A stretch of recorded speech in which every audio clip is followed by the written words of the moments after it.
खुलुमबाय लोगोफोर, गोजोन फुंबिलि बयनिसिमबो। नोंथांमोनखौ डियार ब्रह्म चेनेलाव फिन खेबसेबाव आरो बयखौबो बरायनाय बावहरबाय। आं दिनै नोंथांमोननि सिगाङाव आरोबाव माखासे खौरां लानानै फैबावलायबाय। आसा खालामो नोंथांमोनहा खौरांखौ नायनानै मोजां मोनगोन। आरो नोंथांमोनहा बेबादिनो सानफ्रोमबोनि गोदान गोदान खौरां मिथिनो थाखाय चेनेलखौ साबस्क्राइब खालामनानै लादो आरो खौरांखौ नायनानै मोजां मोनोब्ला अन्नानै लाइक, शेयार आरो कमेन्टबो खालामनानै होलांब्लानो जाबाय। दिनैनि गिबि खौराङावनो दङ बड'फा UN ब्रह्म सुपार 50 मिशन इन्जिनियारिंनि थाखाय मोनसे गिदिर जाफुंसारनाय। BTRनि CM प्रमद बर' बिथाङा गावनि मोनसे पस्टनि गेजेरजों बड'फा UN Brahma super 50 mission engineering 2023 निफ्राय 24 बेचनि जाफुंसारगिरिफोरखौ साबायखर बावदों।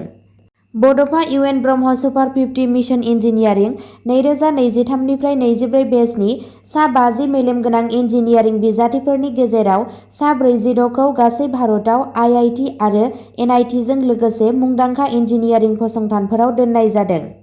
बेनिखायनो CM प्रमद बर' बिथाङा गावनि मोनसे पस्टनि गेजेरजों जाफुंसारनो हानाय बिजाथिफोरखौ साबायखर बावनानै बुंदों दि बयनिसिमबो आंनि गोसो गोरबोनिफ्राय बरायनाय आरो फैबाय थानाय जाफुंसार आरो आबुं सोलोंथायारि जिउ राहानि थाखाय बिथांमोननो आंनि गाहाम हामलायनाय बावबाय। नैथि खौराङाव दङ UPPLआव हाबफैनाय गासै सा 16 मुंदांखा दैदेनगिरिफोरखौ बरायदों।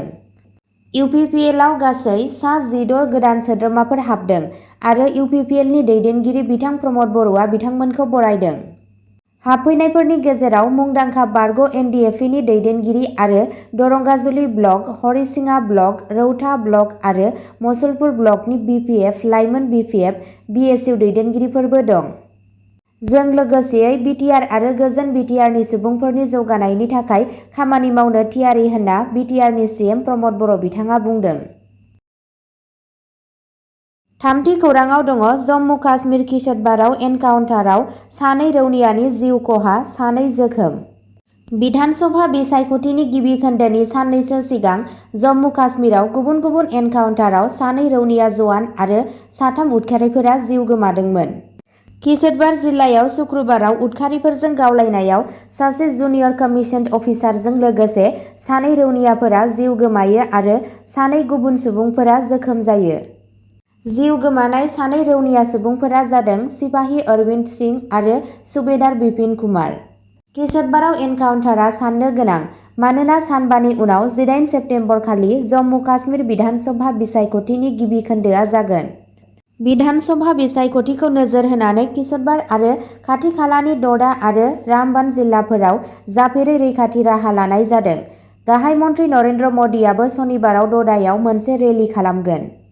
खौरांनि बायदिब्ला इन्टेलिजेन्सनि इनपुटआव भारतारि रौनिया हान्जाया जम्मु काश्मीर पुलिसजों लोगोसे बेलासिनि 3:30 रिंगायाव बे एनकाउन्टारखौ जागायदोंमोन।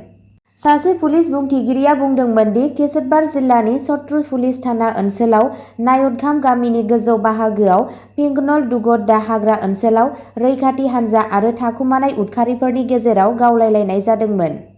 सुलुंनि बायदिब्ला सानैनिफ्राय साथाम उदखारिफोरा हाग्रायाव थाखोमानानै दं होनना साननाय जायो। मोगा-मोगि जानाय थावनियाव गोबां रैखाथि हान्जाफोरखौ दैथायहरनाय जादों। रिपर्टनि बायदिब्ला थांनाय दाननैआव ड'डा, उधमपुर आरो कठुआनि गोजौ ओनसोलफोराव गुबुन गुबुन गाग्लोबनायाव सानै रौनिया केप्टेन आरो सा 7 रौनियाफोरा जिउ गोमादोंमोन। जम्मु खोन्दोनि ड'डा जिल्लानि गंड ओनसोलाव मोनसे अपारेसननि समाव साथाम उदखारिफोरबो बुथारजादोंमोन।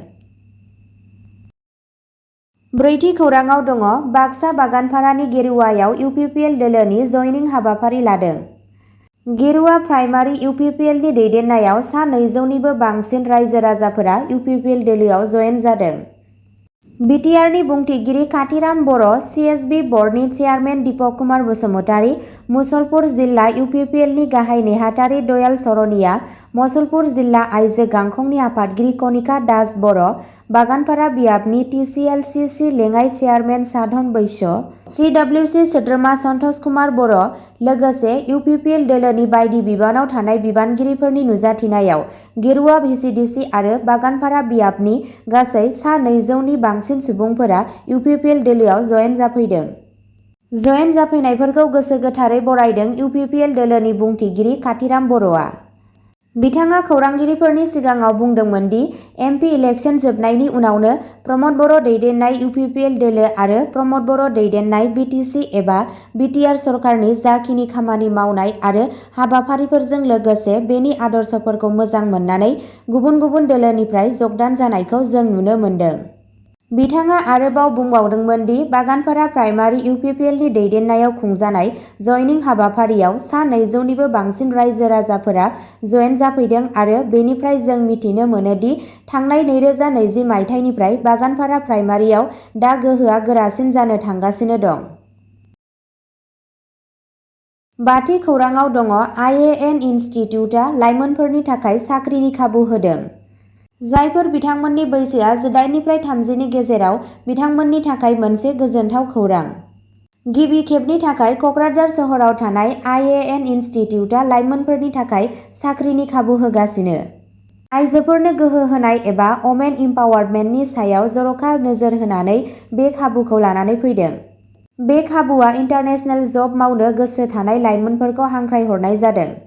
गिबि खेबनि थाखाय USAनि कार्निभेल क्रुइज लाइनआ इन्टारनेशनेल रिक्रुटमेन्टनि खाबुखौ क'क्राझारनि IAN institute of aviation and hospitality मेनेजमेन्टआव लानानै फैदों। गासै 150 बिजाथिफोरखौ USA, इंलेन्ड, अस्ट्रेलियायाव थोंजों साख्रिनि थिसनथायनि खाबु होगोन। सा 100 बिजाथिफोरा आइजो आरो सा 50आ हौवाफोर जागोन। बे साख्रिनि थाखाय नोंथांनि खाबजाथाव बैसोआ 18 निफ्राय 30 नि गेजेराव जानांगोन। नोंथाङा रोखा इंराजि एबा फ्लुएन्ट इंलिश रायज्लायनो रोंनाय जानांगोन आरो नोंथाङा थाखो 12 एबा HS उथ्रिसारनाय जानांगोन। सायख'नाय बिखान्थिया क'क्राझार सहरनि टेङापारायाव थानाय SBI बिल्डिं 4th फ्ल'रनि IAN इनस्टिट्युटआव सोलिगासिनो दं। आर'जलाइ लाखिनाय सम सिमाआ फैगौ 25 सेप्तेम्बरसिम सोलिगोन। मोजाङै मिथिनो थाखाय मबाइल नम्बर 9384237112 एबा 8761916935 आव खौरां लानो हागोन आरो www.ianinstitute.in वेबसाइटआव हाबनानैबो नायनो हागोन। द'थि खौराङाव दङ सिपाझाराव इथानल प्लान्टनि जाब्रबथायाव सासेनि जिउ खहा, 2 जोखोम। दरं जिल्लानि सिपाझार पुलिस थानानि सिङाव थानाय सिंगिमारि गामियाव सोलिबाय थानाय इथानल प्लान्टनि मावथिफोरनि गेजेराव सनिबाराव सासे मावथिनि जिउ खहा आरो गुबुन 2नि जोखोम जानायनि उनाव सानसननाय सोमजिदों। सुलुंनिफ्राय मिथिनो मोननाय जादों दि कामाख्या बाय'फुएल प्राइभेट लिमिटेडनि प्लान्टनि सोलिबाय थानाय लुनाय थावनियाव साथामबो मावसाफोरा गोरोन्थियै 25 मिटारसो गोजौनिफ्राय गोग्लैदोंमोन। थैनाय खामानि मावग्रानि सिनायथिखौ बरपेटानि सारिफुल इस्लाम आरो जोखोम जानायफोरनि मुंखौ उस्मान गनी आरो निजामुद्दिन होनना मिथिनाय जादों।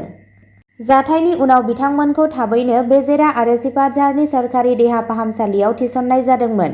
मावसाफोरा बोलि जानांनाय खामानि मावग्रानि नखरनि थाखाय आरो जोखोम जानाय मावसाफोरनि थाखायबो गोनांथार खहा सुफुंनो दाबि खालामो। बे समावनो कामाख्या बाय'फुएल प्राइभेट लिमिटेडनि सामलायगिरिनि सासे सुबुङा खौरां बिजोंनो बुंदोंमोन दि केपि लुनाय कम्पानिनो प्लान्टनि लुनाय खामानिनि बिबान होनाय जादोंमोन आरो बिथाङा रैखाथि खान्थियाव गोरोन्थिफोरखौ सिमान लादोंमोन। बिथाङा खामानि थावनियाव गोनांथार रैखाथि राहाफोरखौ मावफुंनो खोथा होदोंमोन आरो थिखानाय मावसाफोरनि मोनथाय बायदियै बोलि जानांनाय मावसाफोरनो खहा सुफुंनायबो होनो खोथा होदोंमोन। अब्ला दिनैनि खौराङा एसेनोसै। जाय बिथांमोनहा सानसेनि फानजामुथिखौ नायनो गोसो, स्क्रिनाव होनाय चेनेल बड' इनफ' पइन्टआव थांनानै नायहैनो हागोन। चेनेलनि लिंकखौ डिस्क्रिप्शनाव होनाय जादों।